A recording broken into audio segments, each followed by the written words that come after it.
Hi, everybody. This is Kevin with Leading Edge Financial Planning. And today we have Jason Reagan with us, a certified financial planner, part-time NetJet flyer. I don't know, maybe it's full-time NetJet Officially flyer. full time. Yeah, and the mind of an engineer. So, Jason, welcome to today's presentation. Good to be back. Yeah, great to have you. So we're going to go over, moving from a high tax state to a low tax state. We live in Tennessee, so we think this is a great idea. And really moving can be really good. But also, Jason, we see some of our pilots sometimes, being very intelligent and thinking, well, I'd like to have a second home.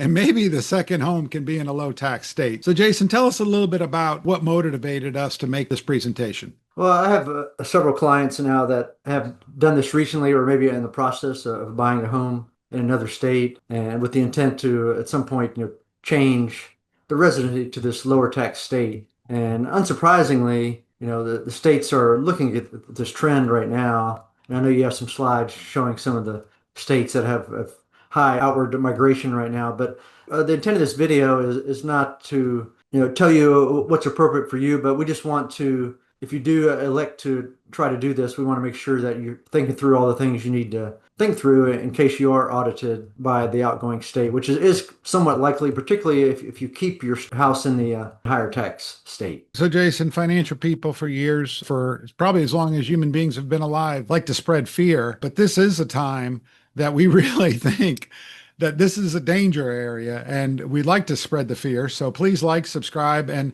if you hear of a pilot buddy or someone in the seat next to you that says, I'm getting a second house in a low tax state and I'm going to make that, my technical term is domicile. Usually the word residency is thrown about, but this is a danger area, Jason. And you went to the AICPA, the CPA Society, and you saw Mark S. Klein, who is an attorney, and Michael A. Grimm, director of Cherry, and I don't know how to say the second name of their firm, Beckeret Advisory, and they made a presentation of this very thing. And we really believe you should have an attorney. If you're going to try this, you should have an attorney because, like you said, very, very likely that you'll get contacted via the state that wants to tax you.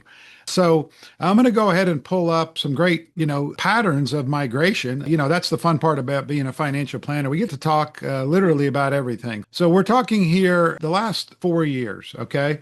So, Jason, the most shocking thing to me is that we hear everybody's leaving California. We got a bunch of California people now in Tennessee. We hear everybody's leaving California, but in 2021, it was only 0.8%, less than 1% in 2021 left California. And we talked about this before we recorded, but what do you think the big deal about those 0.8% might be? Well, I think what California is concerned about is they're not concerned about the number of people leaving. They're considering the tax revenue that's leaving. And I think a lot of that 0.8% is probably very wealthy individuals. So it could be, a much higher impact than what it appears, tax revenue wise. Yeah, so California would be very motivated to keep their tax revenue, and people that make even three, four, 500,000, that's something that they're interested in. It doesn't cost them very much to go after people based on the amount of tax that they receive. These are some of the other states: Illinois, high tax state; Pennsylvania, not too bad; New York, yep. What's this little one right here? Is that Rhode Island? That's part of New York, but That's New York. That's right. This and you got Massachusetts there. Massachusetts. Thank you. I Yeah. don't know my geography. That's really pitiful. I went to public high school. Sorry, Jason. Tennessee, the state that we live in, point 0.9. You can see Florida this year. A lot of people came in, and Texas is another big one.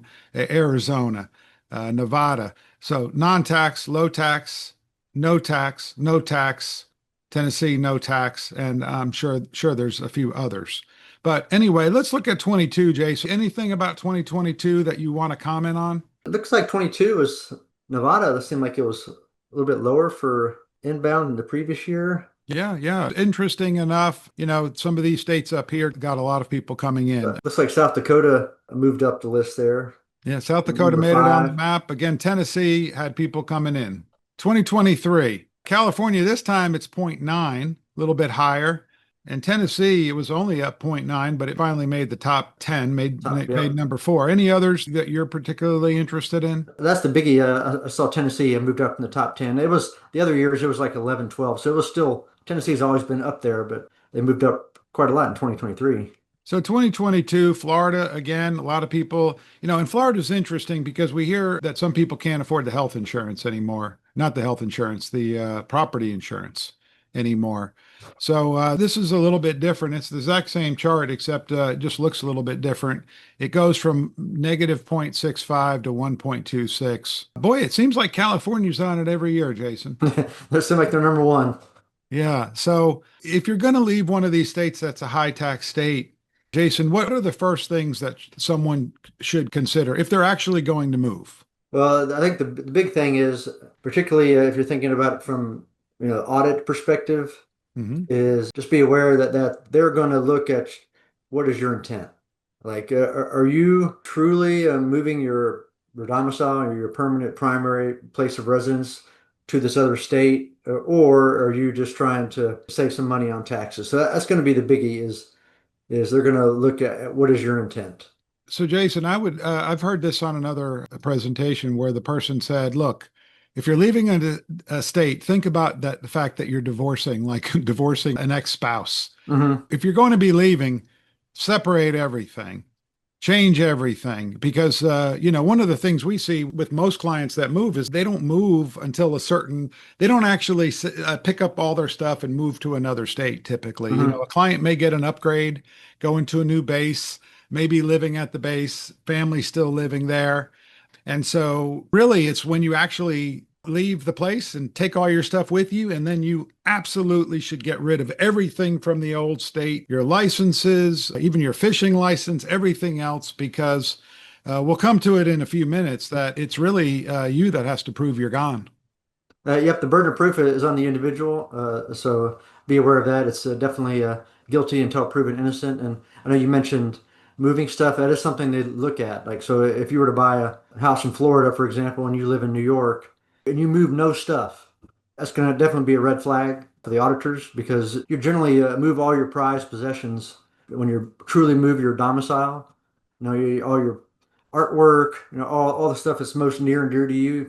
Chances are you're going to move that stuff, and if you don't, then again, that's going to be a red flag with the auditors. Yeah, and one of the other things that I've read very recently, Jason, is that AI is absolutely a double-edged sword. Everybody knows a lot of the negative things, but one of the negative things is that AI can help them track where you are, the fact that you have two homes. So I just did it for laughs and giggles. I took $500,000 and I said, let's say you had to pay a 6% tax in a state.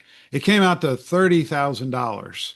So right now there are companies that are selling to your local estates that, hey, we can help you find these people because they're worth so much revenue to you. And a lot of Yeah. people don't do all the right stuff. So they're highly motivated to do it. So now, instead of moving and picking up all our stuff and going to a new estate and establishing a domicile, I mean, Hmm. that's pretty good that you've moved and you're going to file a tax return in your new place.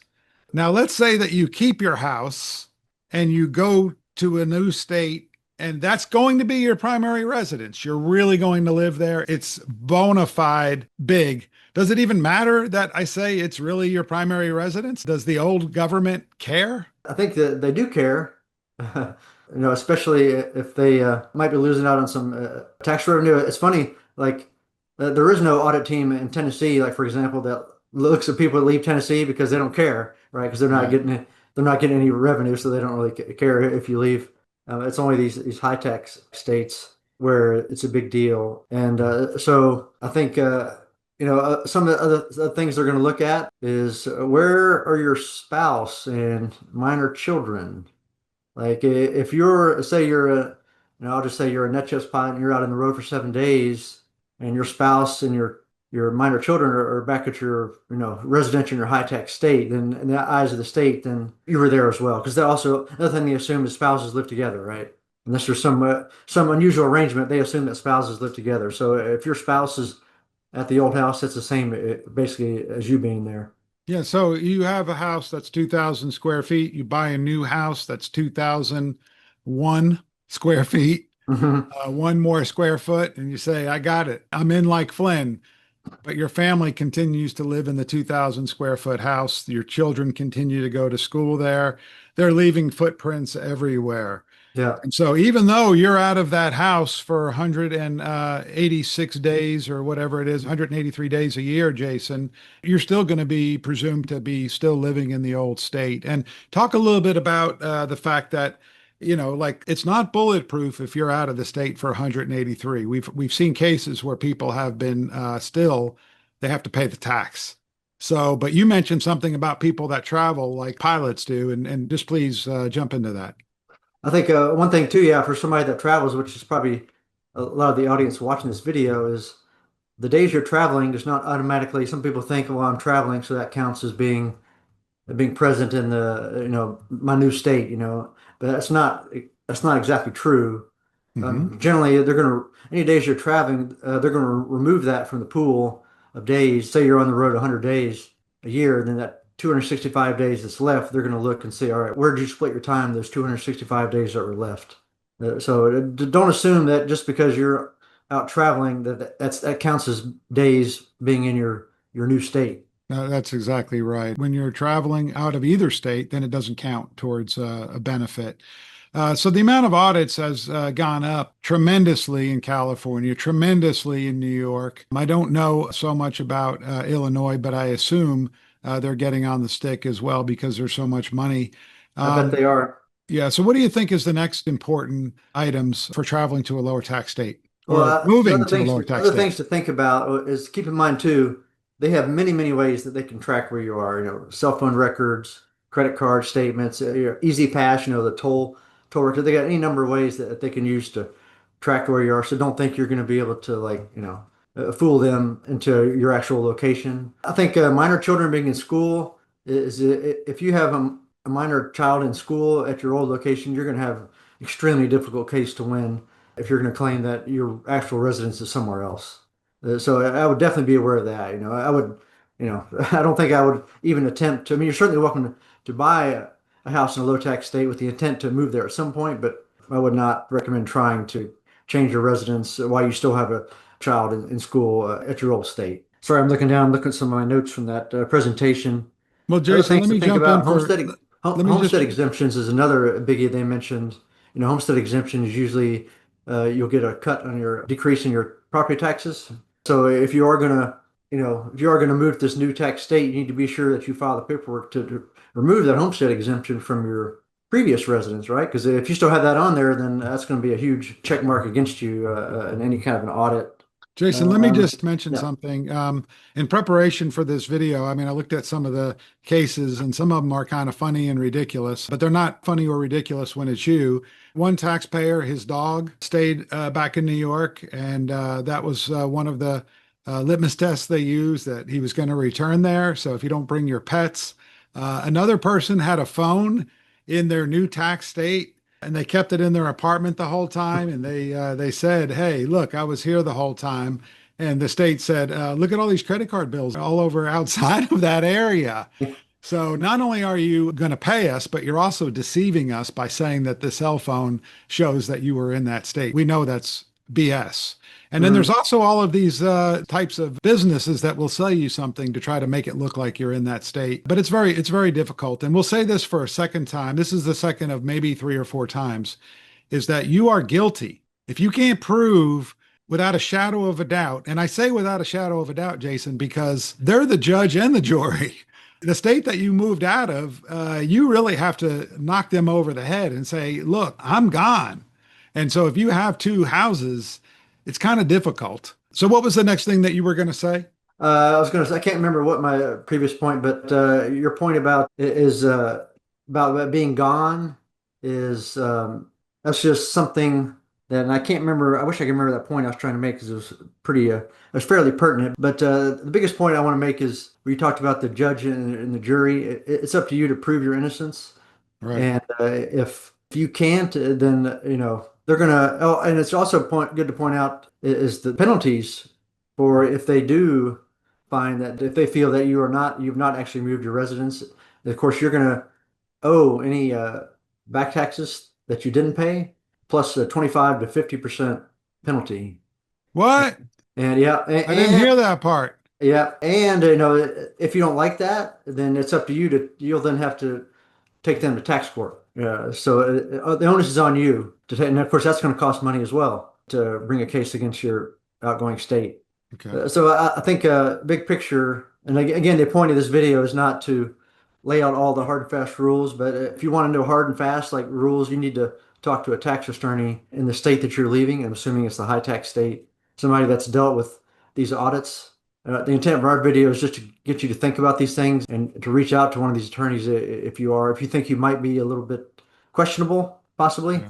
Uh, Yeah, and so just Google, if you're moving from one state to another, Google some of the examples and put in, the old state wanted to charge me back taxes. If you put in California, New York, you'll see all kinds of stories there. And so, again, we do want you to be a little afraid of this because we don't want you to be angry in the future when the audit comes. So Jason, there's a word domicile that I think I might have learned sometime in the past, but it's extremely important now. So, do you remember how the states look at domicile and why it's so important? well, it's basically intent, and it's your one permanent primary home. That's right. That's the main thing. Then they have the leave and land rule, which is in quotes. Do you know what that is? So leave and land rule is not only do you have to leave a state, you have to firmly land in the new state, right? So let's say, for example, you're going to go live on a boat for a year or 2 years or however Right. long, and you're going to change your address to your parents' house in Florida or something. That's not going to fly because you have not landed in the new state. You haven't moved anything there. You haven't established a residence there. So there's two things you have to have. You have to leave the old state and you have to land firmly in the new state. Yeah, and look up the word domicile if you're going to be moving. So people don't generally change their permanent home lightly. So, like you said, if you're going to move to Spain or another state for a lower cost of living, you should leave the high tax state first, establish domicile in a low tax state, because we've heard of examples of people that have moved out of the country and California says, no, we think you're coming back and we're taxing you. So Mhm. this is another statement looking for lifestyle change, retirement, you change in patterns, upsizing, downsizing, health issues. Was there anything else interesting that came out of the presentation that you watched, Jason? I think, well, there's things you mentioned, but the biggies, I remember the point I wanted to make earlier was about some other Yeah. ancillary things you might have to think about that auditors are interested in as far as determining where your primary residence is where do you get your teeth cleaned? Doctor's appointments. Where do you leave your pets when you go on vacation? Things like that. So those are things they all are interesting to them because, like, generally, you don't leave your pets at your primary residence. You don't leave your pets at your vacation property or whatever when you're leaving town Right, for a while. So all right. those things are very important. And it goes without saying, if you are going to claim this new state, you got to, driver's license, insurance, all your estate planning stuff, wills, powers of attorney, all that stuff. That all needs to be updated to the new state. Yeah, yeah. I mean, if you have another home in another part of the country and all your wills and everything are still in a high tax state, they'll use that against you. And we know that the last thing people want to do is change all that stuff. Hardly anyone will do all that stuff, but to have to change it Yeah. again, that's a good idea to do it. So as far as domicile goes, let's just finish up with that, and then we'll come to this 183-day issue. There's multiple items that go into your intent. And you just telling them that my intent is was to do this, and how do you know my intent? I mean, nobody knows your intent, but there's a list of things, Jason, that are used. We can post that list below because multiple sources have put that list out. But Yeah. can you go through any of the ones that maybe are a little more surprising to you? Yeah. I think the family factor we've already talked about, like, Yep. spouses living together, minor children in school. Those are biggies. Some of the other ones are a little bit more complex, particularly when it comes to like business factors. It definitely gets more complex, and that's something that for sure you're going to want to talk to like a well-versed attorney. Yeah, absolutely. If you're moving to a city for a base, and you had a small condo in the old high tax state and you really have vacated, that's fine. The size of the new house matters. That is a biggie of the quality of lodging. If you have a beautiful 4,000 square foot home in the old state and a one bedroom condo in the new state. I wish you the best of luck in your audit. Yeah, yeah, absolutely. You know, even where you get all your tax documents is a big one. You know, if you get K-1s because you're a partner in some type of a oil venture or something like that, and it keeps going to the old address, Hmm. um, you know, and you're getting most of your mail at the old address, not good. So let's talk now about the time factor. So for domicile, it clearly shows that it's not the 183-day test. There is another item that we'll go to where 183 days could matter. But what's your thought about the time factor with the domicile? Well, yeah, everybody thinks in terms of 183 days, but it's not, generally, it's not quite that simple as figuring out the 183 days, particularly if there's work stuff involved. Yeah, absolutely. So, also, it's quality, not just quantity. Sleep counts are more important than being in a state. You know, this is like one of those issues that's part of the evidence, but just because you think you can be in the state for 183 days, that's not going to fly. You know, keeping safety deposit boxes, banks, your insurance, you know, as you said, do you still have insurance on things in the old state? And you know, did you store all your stuff in your old state? That might not be a good idea. So, and really, it's just about painting a picture of who you are. So the next issue is if spouses have separated. Now, I don't know how they would know that. They probably would ask you that, but you know, like you talked about, the minor children going to school can be really different, and different states find different things to be really important. So I think we've been through the domicile pretty good. So we just want to make sure that it really appears that nothing is left in the old state. If you're going to have a smaller home there, yes, it's possible, but still, I would have an attorney if you're going to be owning a home in the old state. I think that's a good idea, Kevin. Yeah, so the other one, the two residency tests is listed, and it says in many states there's a two residency tests and statutory residency. The first item here is days in the state, usually 183, and a permanent place of abode, which that sure sounds like domicile to me, Hmm. Jason. And then a minute in the state counts as a day. So again, you know, we've had a number of pilots, Jason, over the years that have said, "Hey, Kevin, Jason, I'm going to fly and start my trips from Florida." And Hmm. so, yeah, I mean, that's hard because the rest of that day coming and going, if you really want to talk about the time test, you would lose that. And then there's few exceptions to the days count. So anyway, having two is kind of difficult. Jason, what's the next item that we want to chat about? There's another rule too about it talks about no, there's a lot of people that work at home nowadays, and one of the rules under the workday, and again, I'm not an expert on it, but it talks about the convenience of the employer. Hmm. But basically, what it says is if you work at home for your own convenience, then the work days at home will be treated as days worked at their assigned work location, if that makes sense. So that's just another rule to be aware. And six states have some form of a convenience rule. It's Connecticut, Delaware, Nebraska, New Jersey, New York, and Pennsylvania. Yeah, thank you for that, Jason. So, you know, AI is going to allow for governments, we think, to pull more records, credit card statements, ATMs, your calendar, flight records, you know, easy pass, phone calls. You know, there's just so many things that we leave an imprint in the world, unfortunately, Jason, and states are probably going to get better and better at it. So the top 10 residency audit errors, things that just will nail you. Number one is if you move on January 1st, and I've heard this a number of times, nobody moves on January 1st. So please put Very, down the right date. The let's see here, consistency, I don't know what that is. Husbands and wives usually share a domicile. We do have some clients that live in different states, and usually we go ahead and recommend they pay the tax in the higher tax state. Sorry, it hurts us too. Affidavits don't mean anything. Don't chat with the auditor. If you get audited, don't go in there because you're going to probably be creaming yourself. Even if you really moved and you just forgot about a few things, let an attorney do it. Credit for taxes paid elsewhere. Never amend a return under audit. So if you do get caught and you've done something that might be a little iffy, You can't just say, I'm going to amend my New York State tax return for the year that's in question here. Don't do that. You've just admitted that you were cheating. And then I think those are it. Those are really the top ones that I'm aware of.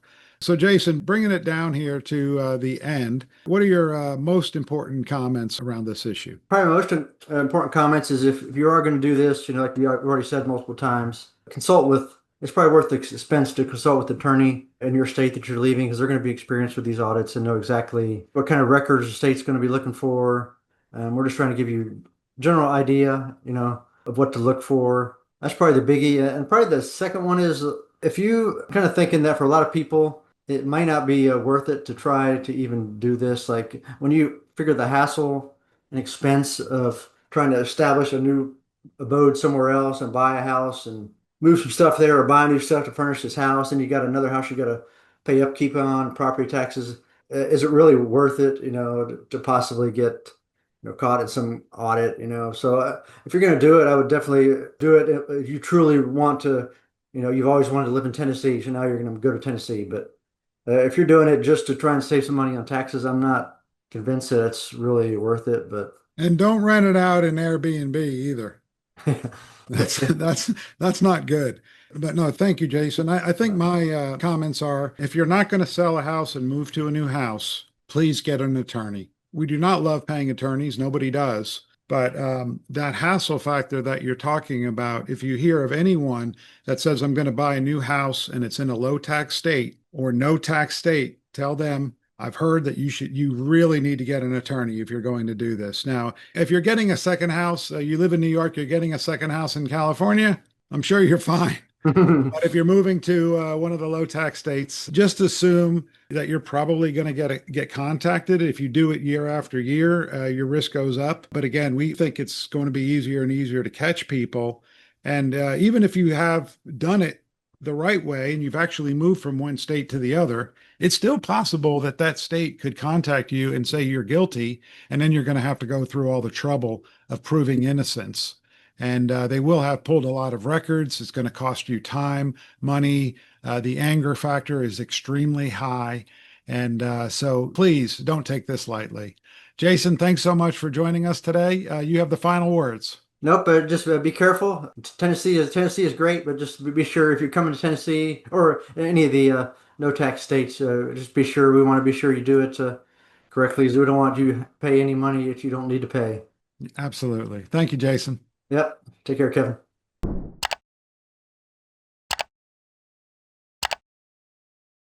Leading Edge Financial Planning, LLC is a registered investment advisor. Advisory services are only offered to clients or prospective clients where Leading Edge Financial Planning and its representatives are properly licensed or exempt from licensure. For additional information, please visit our website at www.leadingedgeplanning.com. The information provided is for educational and informational purposes only and does not constitute investment advice, and it should not be relied on as such. It should not be considered a solicitation to buy or an offer to sell a security. It does not take into account any investor's particular investment objectives, strategies, tax status, or investment horizon. You should consult your attorney or tax advisor.